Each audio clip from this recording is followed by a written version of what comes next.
ప్రజలు కూడా చూస్తూ ఉన్నారు ఏం జరుగుతుంది ఏందనేది.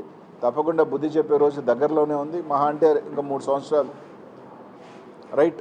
3 years మీకు నచ్చింది చేసుకోండి, కేసులు పెట్టుకోండి.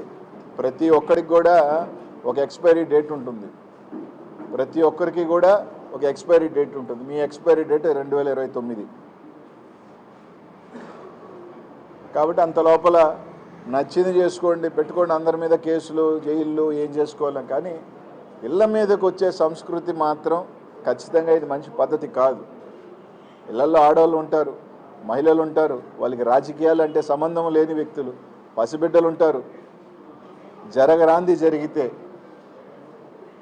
ఎవరు బాధ్యత వహిస్తారు? అన్నారో లేదో తెలియదు కానీ ఒక మాటకి రాష్ట్రం అంతా తిరిగి కన్నీళ్ళు పెట్టి తిరిగారు మీరు. అది అన్నారో లేదో తెలీదు, నిజం అబద్ధమో తెలియదు, కానీ ఒక చిన్న మాటకి అది తప్పైనా ఉప్పైనా దానికి మీరు రాష్ట్రం అంతా తిరిగారు కదా. ఈరోజు అదే మహిళలు కదా ఈ పార్టీలో కూడా ఉన్నారు, అదే మహిళలు కదా ఈరోజు ఇళ్లలో ఉన్నారు. మనుషులు లేని టైంలో నేను రమేష్ అన్న ఇంట్లో లేడు, తిరుపతిలో ఉన్నాడు. ఈరోజు ఇంట్లో మీదకి దాదాపు ఒక 100 మంది గుంపు మగోళ్ళు వచ్చి ఆ విధంగా పెట్రోల్ బాంబులు వేసి, యాసిడ్లు వేసి, మంచి పద్ధతి కాదు.